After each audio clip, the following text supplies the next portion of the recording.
Shalom, selamat pagi. Mari kita memuji Tuhan. Shalom, haleluya. Inilah rinduku kepadamu,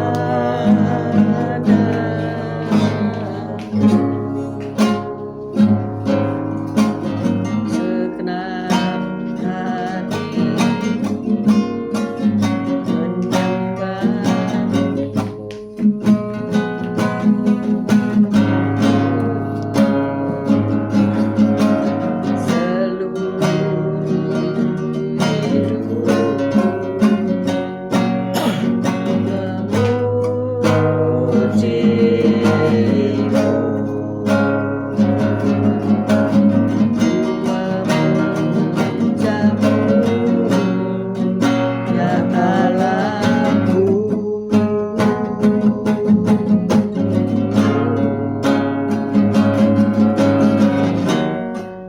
berikan hatiku dan jiwaku,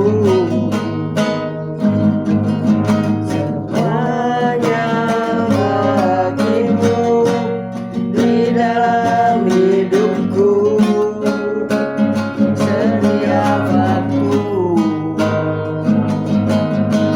takkan jalanmu.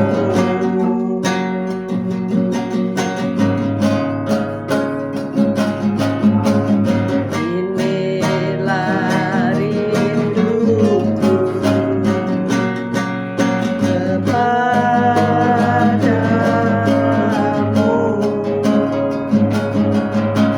segenap hatiku menyembahmu,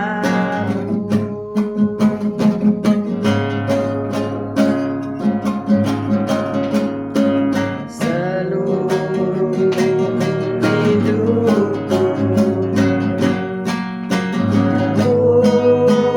memujimu,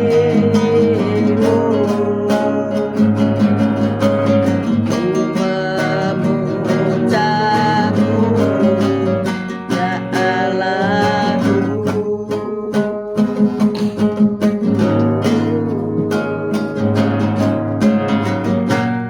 Ku berikan hatiku dan jiwaku, semuanya bagimu di dalam hidupku, setiap waktu katakan jalanmu.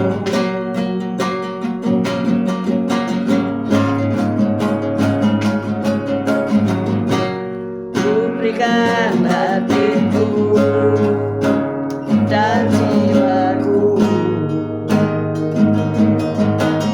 semuanya bagimu di dalam hidupku, setiap waktu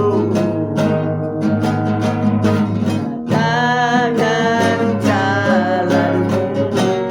Ku berikan hatiku dan jiwaku, semuanya bagimu di dalam hidupku, setiap waktu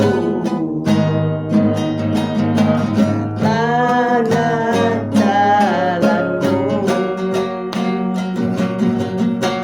Katakan jalanmu,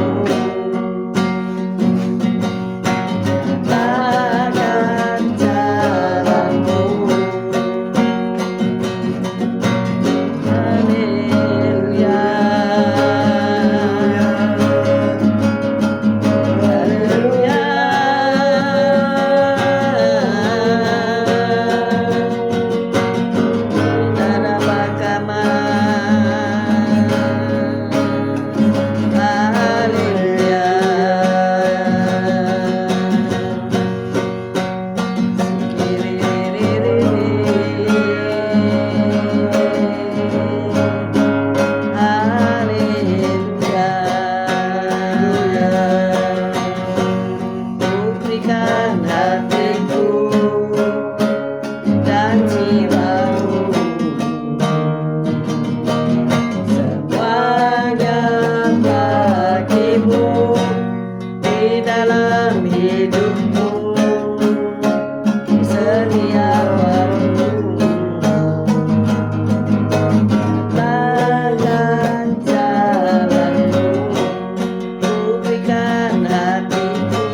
Selamat pagi Tuhan Yesus, kau baik, kau sungguh Allah, kau sungguh sangat baik. Pagi hari ini kau tetap menyertai kami di dalam siaran gembala, siaran renungan pagi hari ini ya Tuhan Yesus. Sebentar lagi kau baca firman-Mu, merenungkan firman-Mu, kau buka hati pikiran kami agar kami dapat menerima firman-Mu. Berikan roh pengertian bagi kami agar kami mengerti akan firman-Mu, dan berikan iman yang kuat bagi kami agar kami dapat melakukan firman-Mu dalam kehidupan kami ya Tuhan Yesus.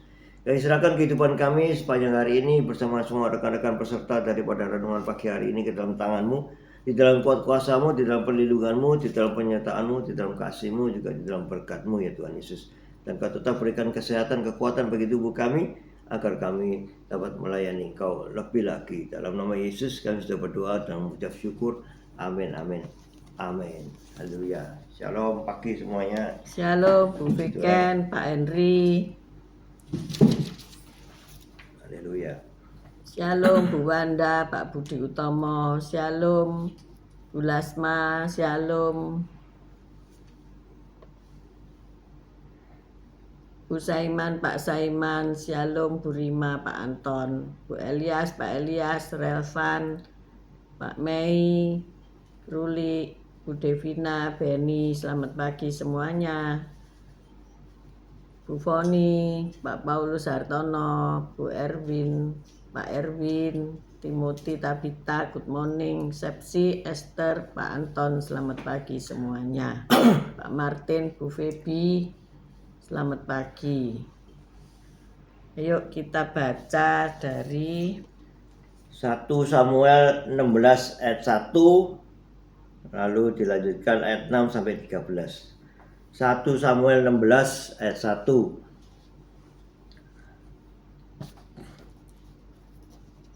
1 Samuel 16 ayat 1.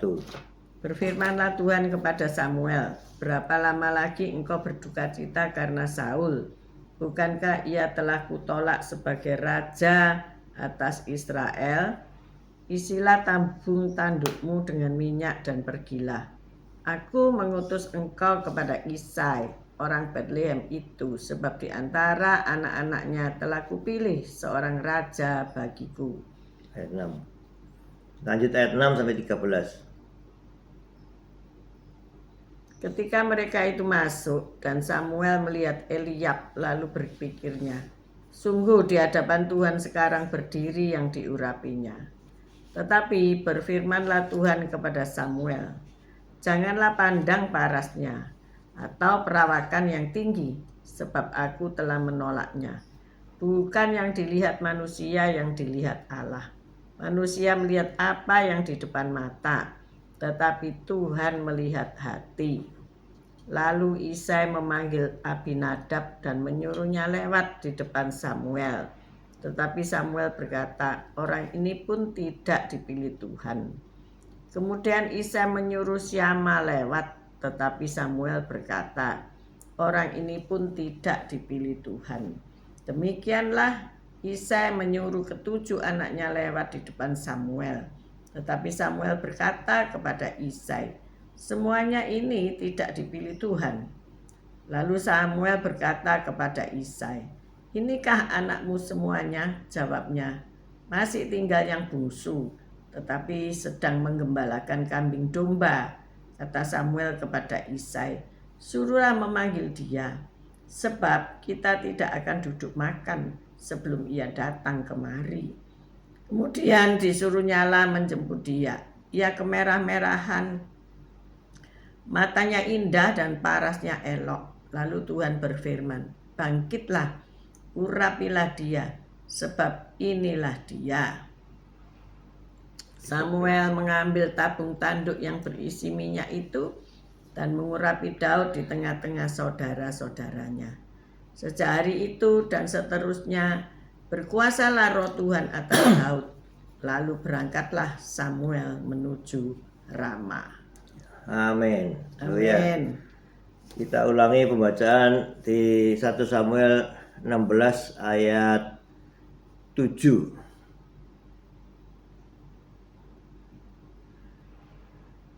Tetapi berfirmanlah Tuhan kepada Samuel, janganlah pandang parasnya atau perawakan yang tinggi, sebab aku telah menolaknya. bukan yang dilihat manusia, yang dilihat Allah. Manusia melihat apa yang di depan mata, tetapi Tuhan melihat hati. Selamat Amin. pagi Pak Bambang, Bu Vera. Manusia melihat apa yang di depan mata, tetapi Tuhan melihat hati. Ya. Kita seringnya memang melihat ya rupa seseorang ya, tapi Tuhan itu selalu melihat hatinya, tidak melihat bagaimana cantiknya, parasnya, tapi hati yang cantik yang dilihat oleh Tuhan. Pagi hari ini dengan perikop relevan di mata Allah.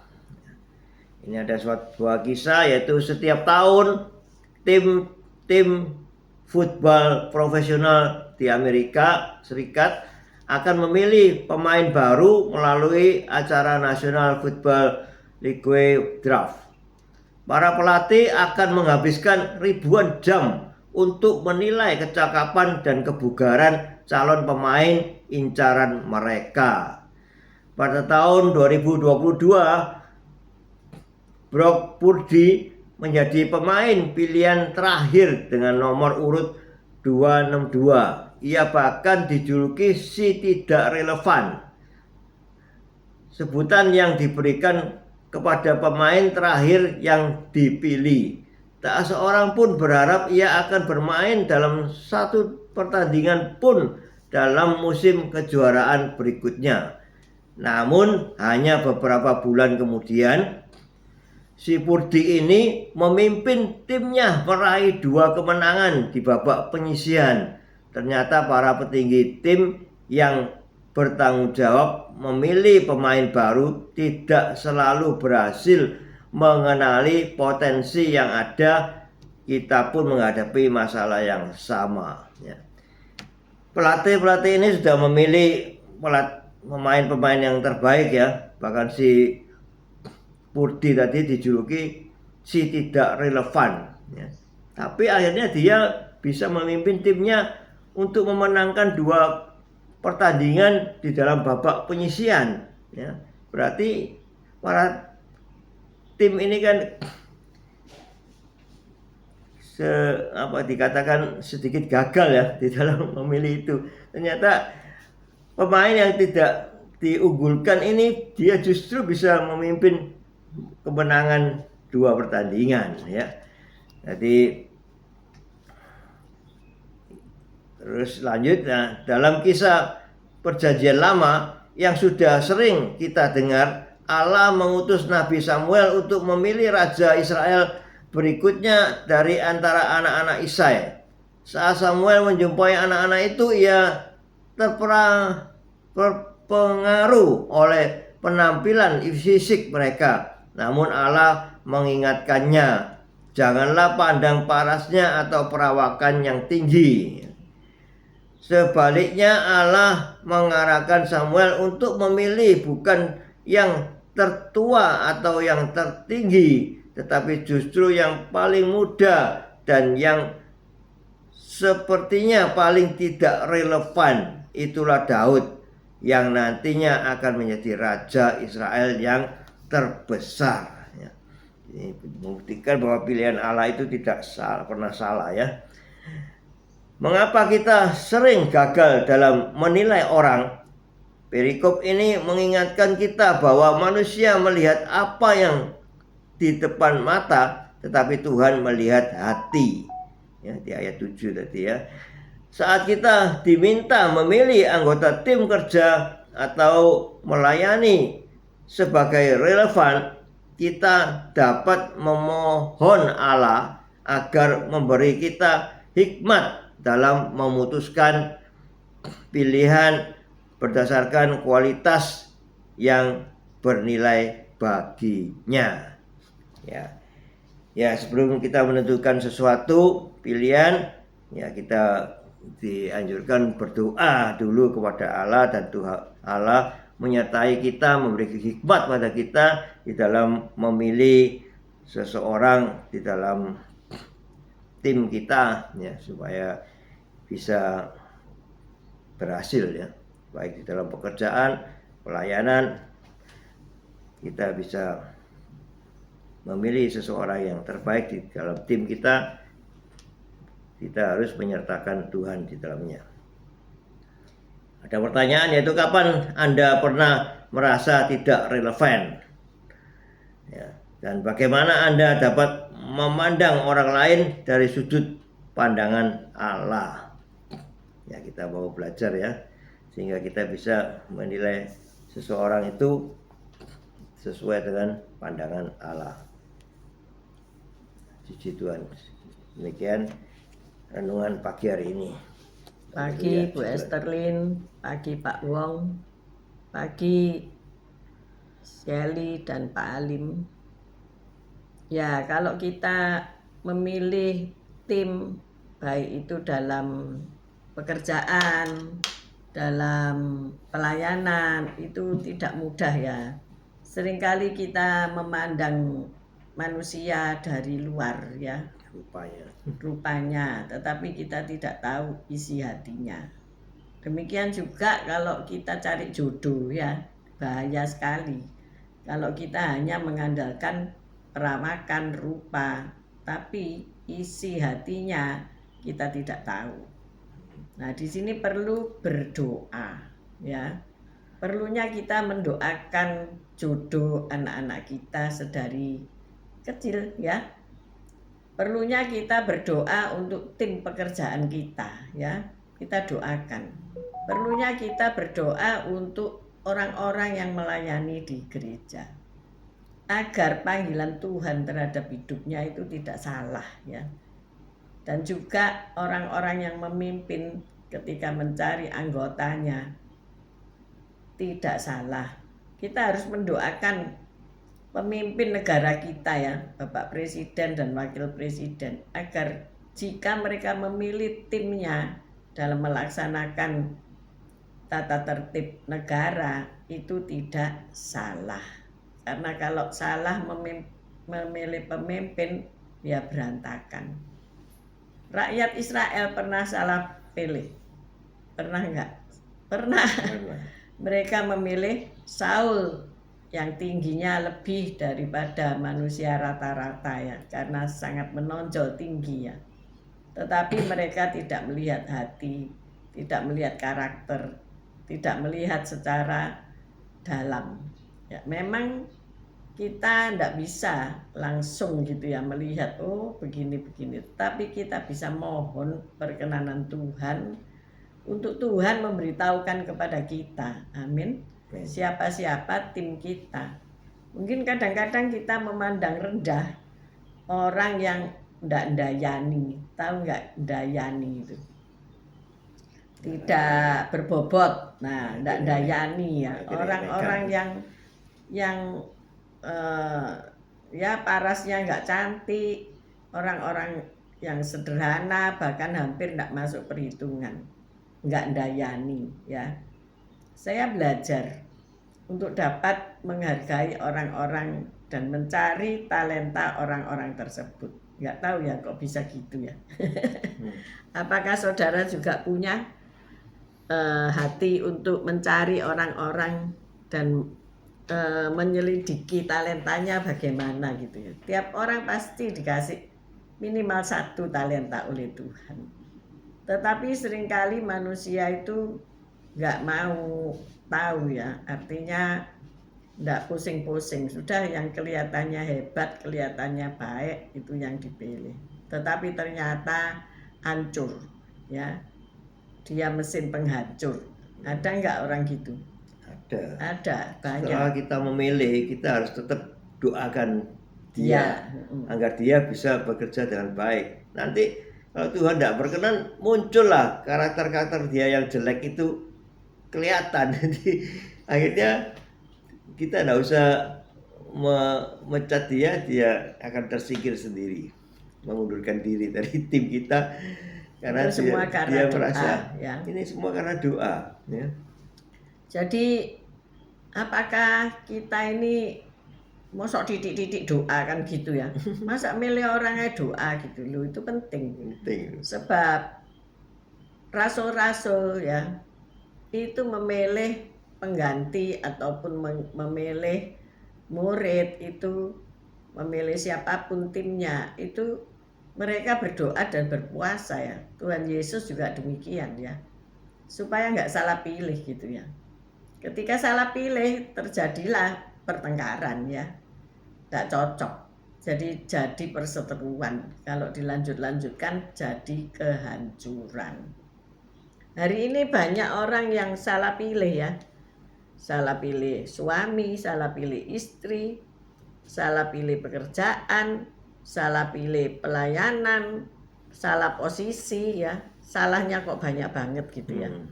Maka dari itu ayo kita tanya Tuhan, ini bener apa enggak ya? Orang ini bener enggak masuk di dalam kepemimpinan gereja? Orang ini bener enggak ya masuk di dalam kepemimpinan komisi-komisi? Orang ini bener enggak ya, mumpuni apa enggak ya? Nah itu masalahnya. Maka dari itu jangan sekali-kali kita merendahkan orang ya. Apakah dia mumpuni apa enggak itu akan kelihatan ketika ia masuk ke dalam tim itu. Dan jangan lupa untuk selalu berdoa ya. Memang semua perlu pelatihan.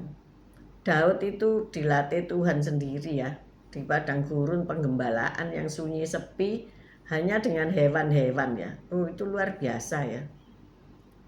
Ada seorang anak Tuhan yang mendaftar mau melayani Tuhan ya, di suatu gereja yang lumayan besar di Sidoarjo. Waktu pelayanan saya masih di gereja di Sidoarjo yang cukup besar. Dan anak itu ditaruh di komisi doa ya, sebagai pendoa. Kamu melayani Tuhan di bidang doa duluan. Tapi dia merasa, loh kok disuruh berdoa sih, kok disuruh di tim doa. Artinya pelayanan yang tidak dilihat orang ya. Pelayanan yang tidak dilihat orang ini, orang mau melayani itu pengen pamer ya. Bener nggak Pak Gem? Iya. Ya toh, pamer. Kalau dia itu misalnya bagian donatur ya, pamer nanti mau kasih apa pamer gitu ya. Nah, supaya ditepuk tangani manusia. Kemudian apalagi? Maunya jadi di mimbar ya. Walaupun suaranya kayak gagak, tapi maunya menyanyi gitu ya, walaupun enggak kenal nada ya. Atau enggak bisa birama ya. Tapi maunya eksis ditampil di mimbar gitu ya, maunya yang kelihatan. Tetapi kalau kita pikir ya, orang yang mau melayani Tuhan harus masuk ruang doa dulu. Benar nggak itu ya? Ya benar. Saudara kalau dipanggil Tuhan untuk melayani Tuhan, mungkin dulu kerja sekuler ya, kemudian Tuhan memanggil engkau untuk full timer melayani Tuhan tanpa gaji gitu, gimana yuk? Pastilah saudara akan duduk diem doa. Bener nggak ini Tuhan ya? Aku harus melayani tanpa pamrih, tanpa gaji, tanpa opo-opo. Ini bener apa enggak Tuhan? Gitu ya, bergumul. Berdoa dulu dari ruang doa ya. Kebanyakan dan pada umumnya dan pasti orang-orang yang berhasil dalam pelayanan itu punya ruang doa, punya karakter berdoa, punya karakter untuk dekat dengan Tuhan. Baru ia bisa menjadi pelayan Tuhan yang baik. Nah itu ya, yang mumpuni. Tapi kalau asal-asalan aja, wes aku mau melayani. Bahkan ada orang-orang yang ngamuk ketika nggak dipasang untuk melayani Tuhan ya. Lah ini ya belum dipasang sudah ngamuk, lah dipasang tambah ngamuk-ngamuk. Tambah bubar timnya ya. Jadi tidak mudah memang ya, tidak mudah.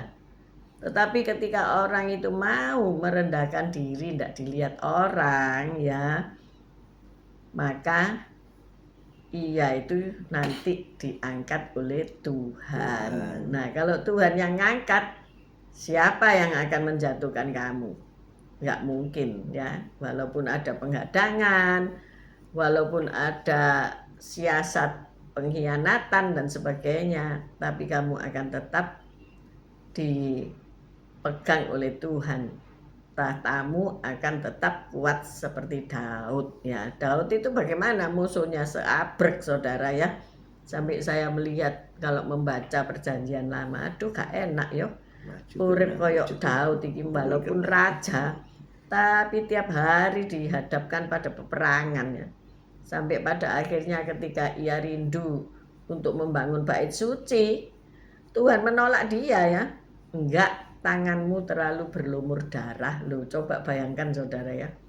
Tuhan memilih ia menjadi raja. Tetapi untuk membangun bait suci, Tuhan mau anak-anaknya yang suci kudus, yaitu Salomo, yang tidak ikut berperang, tangannya tidak berlumuran darah. Maka dari itu tidak usah iri hati ya, karena masing-masing Tuhan punya rencana dalam kehidupan kita. Amin. Ada orang yang memang ditaruh sebagai pendoa sampai akhir zaman. Saya ingat ada seorang pendoa yang mengeluh begini, oh aku kok ditaruh di ruang doa terus, kok aku diangkat jadi pendoa terus, kok enggak tahu yang lain-lainnya. Ya memang yang ngangkat kan Tuhan Yesus ya, walaupun itu melalui Bapak Ibu Gembala atau ketua komisi dan sebagainya, tetapi Allah kan tidak pernah salah memilih. Dan ketika ia ditaruh di dalam ruang doa, maka mujizat dalam hidupnya itu terjadi ya.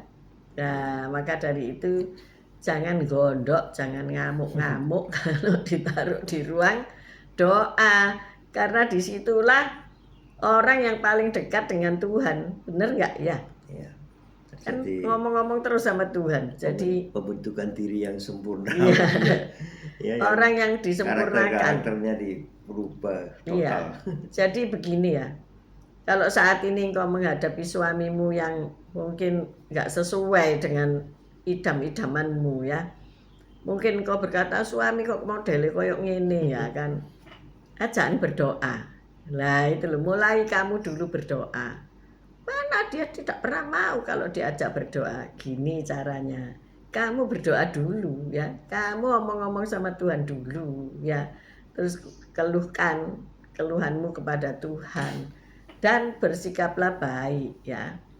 Di dalam Alkitab ada, suami itu akan dimenangkan oleh istrinya kalau istrinya berbuat saleh ya dan lemah lembut gitu.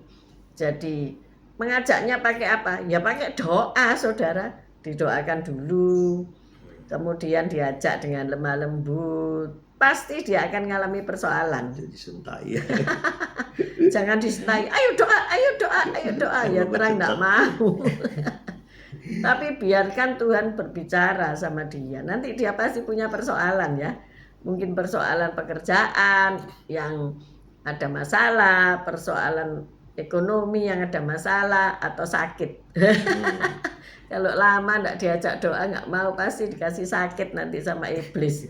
Bukan Tuhan yang kasih sakit. Tapi iblis buka jalan untuk dia berdoa ya. Ayo mah doakan aku mah. Iya, mulai dia mungkin perutnya sakit lah, kepalanya pusing lah. Nah pasti dia minta doa istri. Kalau mosok minta doa tetangga, nggak mungkin lah ya.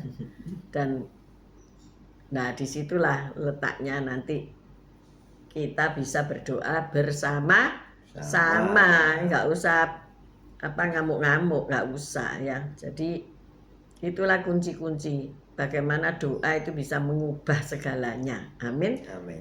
Apakah negara bisa diubah dengan doa? Bisa saudara ya, bisa. Negara bisa diubah dengan doa. Para pemimpin bisa diubah dengan doa. Jadi tidak usah demo. Kalau kita demo tambah bikin runyam.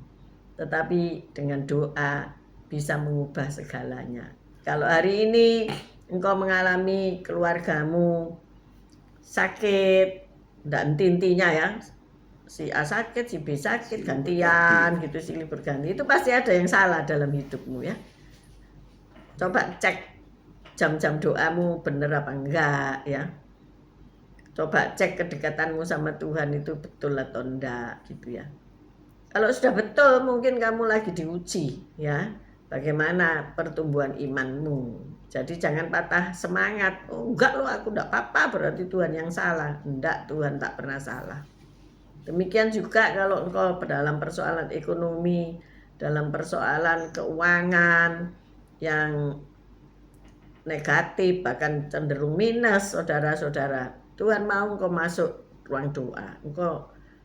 Tuhan mau engkau duduk diam doa, tanya sama Tuhan, dan disitulah Tuhan memberkati. Semalam kita doa lawatan dan khotbahnya bagus ya Bu Kristiani, bahwasanya kita harus duduk di lingkungan Tuhan yang maha tinggi. Artinya ya duduk, Tuhan mau kita itu duduk diem doa ya. Tuhan mau kita dekat sama Dia. Tuhan mau kalau ada masalah-masalah kita jangan lari mondar mandir, riwa-riwi, itu tidak ada gunanya. Tapi duduk dan omong-omong sama Tuhan. Tuhan itu mau kita duduk. Amin saudara-saudara. Bukan berarti kalau capek doa tidak boleh berdiri atau jalan-jalan di ruang doa, bukan. Tetapi artinya adalah duduk menenangkan diri. Iya, Gitu. bisa jadi tenang kan kalau orang duduk itu, duduk sebentar ya. Duduk sebentar kemudian jadi tenang dan bisa mendengar suara Tuhan. Nah, kalau kita bisa mendengar suara Tuhan itu kan sesuatu banget gitu ya. Petunjuk yang tidak pernah salah gitu ya. Jadi hari ini ketika engkau ngalami persoalan, duduk ya. Kalau kita bertamu, kita bersilaturahmi ke rumah orang kan disilakan duduk. Nah, duduk kemudian kita omong-omong. Syukur-syukur kalau dikasih kopi dan teh gitu ya. Duduk-duduk sama Tuhan, ngopi-ngopi sama Tuhan. Asik juga ya. Ngopi sama Tuhan gitu ya. Oh, asik sekali. Nah, disitulah kita dapat pengarahan dari Tuhan ya. Kita dapat peneguhan dari Tuhan. Kita dapat jalannya atau jalurnya Tuhan, tidak melenceng ke kanan dan ke kiri. Amin. Jadi jangan disepelekan tindakan berdoa ya. Sebentar lagi di bulan depan kita akan masuk dalam doa puasa Daniel. Saya suka ya doa puasa ala Daniel itu. Daniel waktu pengen mendengar jawaban doa dari Tuhan, pengen tanya tentang mimpi, tentang penglihatan, tentang segala sesuatunya, maka ia mengambil sikap untuk berdoa dan berpuasa. Nah, disitulah jawaban doa itu diberikan. Ya, Bu Lili selamat pagi, Yohanes selamat pagi. Jadi kita ini punya nafas kehidupan itu doa ya. Suatu hari ketika saya selesai berkhotbah ya, ada seseorang yang menghampiri saya di parkir, di ruang parkir ya. Bu Evi, bisa saya minta doa, katanya begitu. Oh ya baik, tapi di sini aja ya. Maksud saya mosok kita masuk ke ruangan gereja lagi kan enggak ya. Oh ya enggak apa-apa, di sini aja. Saya lihat Bu Evi ini pendoa ya katanya. Padahal saya itu loh tadi berkhotbah ya, bukan berdoa. Tetapi dia merasakan, mungkin merasakan rohnya itu merasakan. Saya merasa juga dia ini juga sering berdoa ya. Jadi para pendoa akan merasakan orang-orang yang satu tim dengannya ya, amin. Rohnya peka terhadap orang-orang yang juga senantiasa tinggal dekat dengan Tuhan ya. Sesama pendoa pasti akan mengenali sesama pendoa, benar? Betul ya Pak Gem? Iya, betul. Ya. Jadi karena ada connected, seperti kalau wifi itu tersambung ya saudara-saudara ya. Sering enggak saudara minta wifi di restoran, di hotel, di mana tempat-tempat umum. Ketika wifi saudara tidak nyambung karena servernya di rumah gitu ya. Pernah enggak saudara? Maksudnya apa? Minta tersambung ya. Nanti dia tulisannya apa? Tersambung gitu loh ya. Jadi kalau kita ini punya roh dekat sama Tuhan, kita punya habitat itu di ruang doa, habitat kita. Kita mungkin duduk nunggu panggilan dari dokter itu berbahasa lidah ya. Kita mungkin nyetir berbahasa lidah. Kita mungkin apa ya, di mana-mana kita ini kalau nganggur itu berbahasa lidah. Kalau nganggur jangan gosip, tapi berbahasa lidah yang bisa berbahasa lidah ya. Atau ya berbahasa manusia ya, tapi get connected, terhubung. Ku terhubung denganmu. Jangan hanya kalau ibadah terhubung, tapi ndak ibadah terputus. Padahal justru pertolongan itu kita perlukan di waktu kita di luaran ya, di waktu kita di marketplace, di waktu kita bekerja ya. Pak Gem ini kalau kerja itu perlu Tuhan apa enggak? Perlu. Sangat perlu, soalnya Perlu. bisa didatangi penjahat ya saudara. Yo, Pernah enggak didatangi penjahat? pernah. Sering. Sering ya. Penjahatnya modelnya apa, peka enggak? Ya itu kalau kita dalam Tuhan kita bisa tahu orang ini, oh ini orang jahat ini, sehingga kita bisa waspada. Nah, jadi punya spirit, punya karunia membedakan roh. Karunia itu akan timbul setelah kita dekat dengan Tuhan ya. Kita akan mengalami kepekaan terhadap karunia-karunia yang Tuhan beri kepada kita. Ketika kita itu dekat sama Tuhan, baca firman, berdoa setiap hari ya, akhirnya karunia-karunia itu akan tergosok dengan indah ya. Bisa ngerti kalau oh punya karunia kesembuhan. Jadi kalau mendoakan orang gak tambah mati, tapi sehat. Amin saudara. Tuhan. Tapi berhasil, tidak jadi mati orangnya gitu ya, sembuh kembali gitu kan. Itu punya karunia kesembuhan. Karunia berkata-kata dengan hikmat. Kalau saudara tidak pernah ngonselingi orang, tidak pernah dengarkan orang ngomong ya, karunia itu tidak akan bertumbuh ya.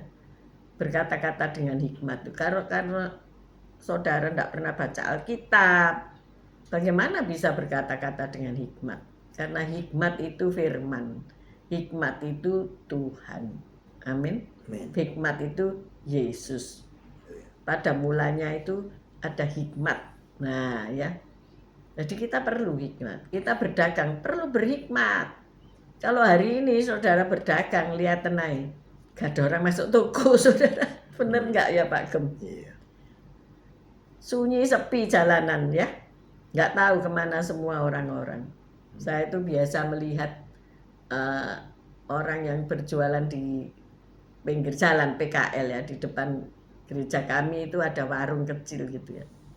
Saya melihat itu apa tandanya, tumpukan nasi bungkus ya, itu jadi satu tanda bagi saya yang nggak usah survei.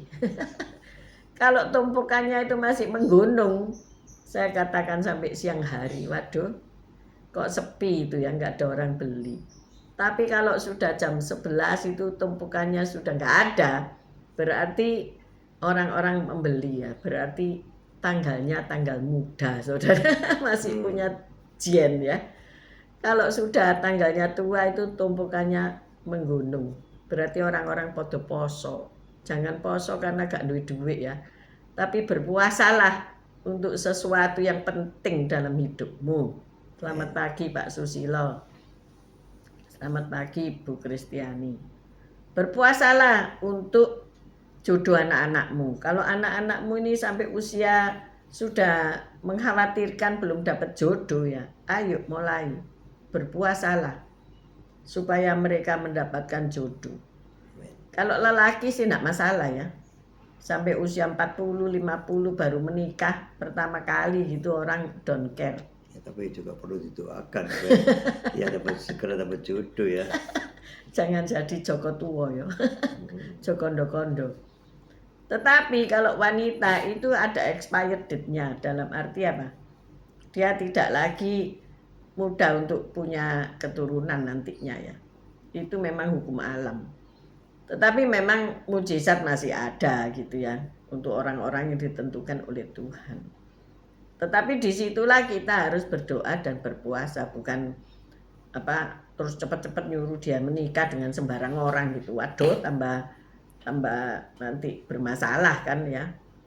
Ya harus berdoa dan berpuasa. Resepnya cuma satu itu, berdoa dan berpuasalah. Mungkin ada penghadangan di keluargamu, Mungkin ada rencana Tuhan yang indah di keluargamu. Mungkin jodoh anakmu disimpan sampai hari baik daripada Tuhan. Semua hari baik sih. Tetapi maksudnya sampai kairos Tuhan. Jodoh yang tepat, yang tidak salah. It's good. Tetapi bagaimana kita tahu kalau kita tidak omong-omong sama Tuhan? Benar nggak ya? Ya. Kita harus ngomong sama Tuhan. Ya apa ini anak-anakku? Laporan. Lapor Pak. Lapor Pak Tuhan. Nah, ayo jangan sia-siakan waktu untuk berdoa. Seperti pagi ini ya, dalam renungan gembala ini, apa sih sing direnungno ya wis ngono-ngono ae. Ya wis ngono-ngono ae wong firman Tuhan ndak pernah dirubah-rubah. Ya Pak Kiai, ini ada poin yang penting, yaitu tadi itu manusia melihat apa yang di depan mata, tetapi Tuhan melihat hati. Nah, Tuhan melihat hati.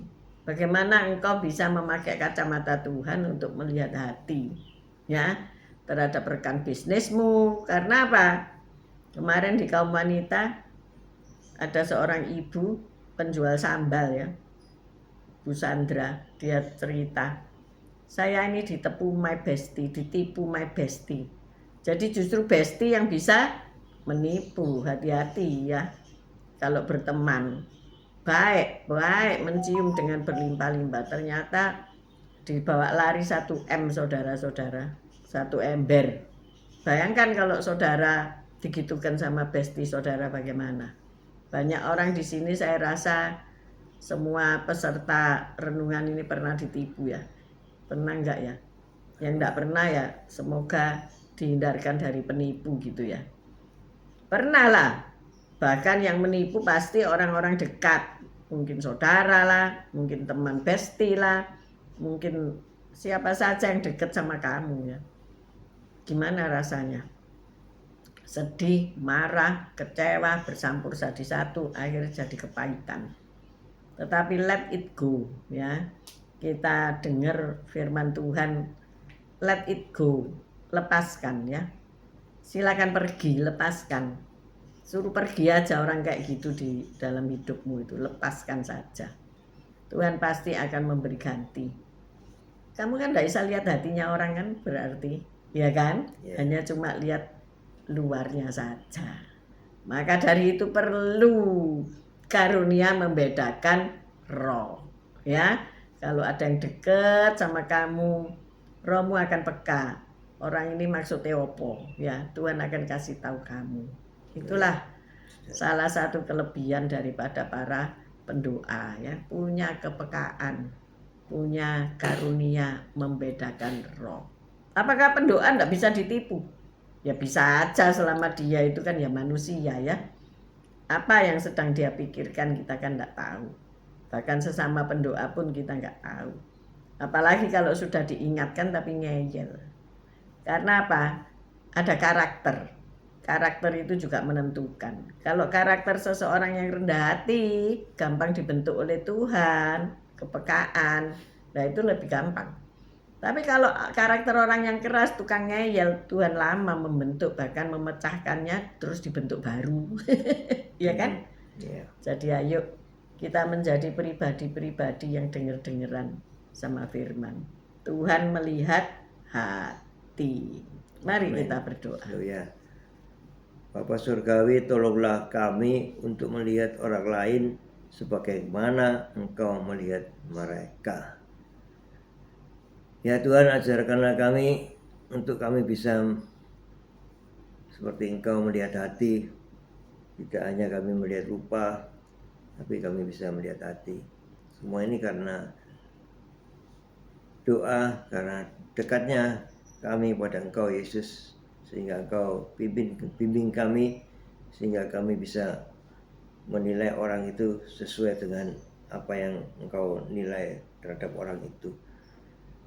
Kau berikan hikmat-Mu bagi kami, hingga kami dapat menilai seseorang dengan tepat, dengan baik, sehingga kami tidak salah menilai orang, tidak salah pilih, ya, sehingga kami bisa menempatkan orang-orang di sekitar kita itu sesuai dengan kemauan Engkau Yesus, tidak kemauan kita sendiri. Terima kasih Tuhan Yesus. Terima kasih. Sehingga itu membuat kami selalu berdoa kepada Engkau. Dan Engkau dengarkan doa kami, terima doa kami, dan kabulkan doa kami dengan kasih-Mu Tuhan. Terima kasih Tuhan Yesus. Haleluya. Amin. Bapa, kami bersyukur kalau Engkau memberi kami mata seperti mata Tuhan. Kalau kami peka, kalau kami aware, kalau kami waspada, itu semua karena kasih karunia-Mu. Di dunia ini banyak orang-orang yang jahat, yang cenderung mau menipu kami. Banyak orang yang menipu lewat Instagram, Facebook, semuanya dipenuhi dengan niat-niat jahat.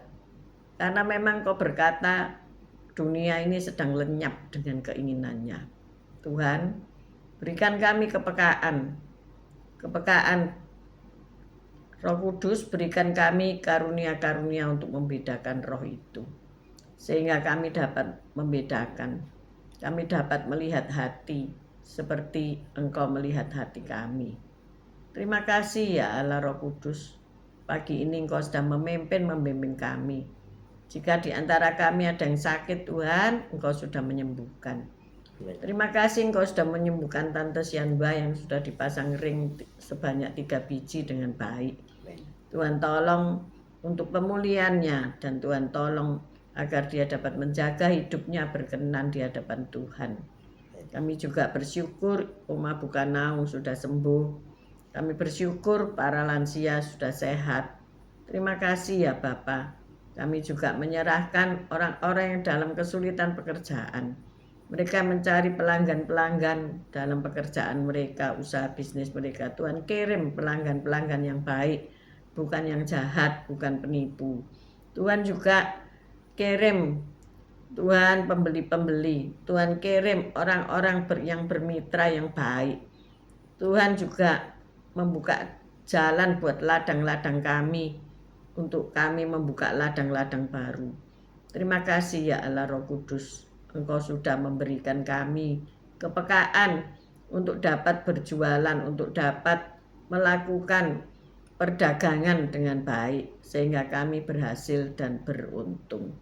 Terima kasih untuk rekan-rekan yang selalu menyertai kami di renungan gembala ini. Beri mereka kesehatan, kemampuan, kekuatan untuk menghadapi segala masalah-masalah dalam kehidupan mereka. Kami berdoa untuk Amerika yang saat ini mungkin sedang kesulitan dalam menghadapi orang-orang ilegal. Tuhan, tolong beri hikmat kepada Presiden Amerika untuk menyelesaikannya dengan baik, sehingga tidak menimbulkan gejolak permusuhan antara bangsa. Kami mengangkat kedua belah tangan kami untuk menerima berkat. Tuhan memberkati engkau, Tuhan melindungi engkau. Tuhan menyinari engkau dengan wajahnya dan memberikan engkau kasih karunia. Tuhan menghadapkan wajahnya kepadamu dan memberikan engkau damai sejahtera. Terimalah berkat dari Allah, Bapa, Putra, dan Roh Kudus, berkat kasih, sukacita, damai sejahtera, mulai pagi hari ini sampai Maranatha Tuhan Yesus datang untuk kedua kalinya, bahkan sampai selama-lamanya. Mari yang sudah menerima berkat Tuhan katakan bersama, amin, amin, amin. See you tomorrow guys. Selamat bergabung EPA 26. Tuhan Yesus memberkati kita semuanya, baik yang nanti siang, nanti malam mengikuti renungan ini. Tuhan Yesus memberkati. Ciao. God bless you all. Thank you.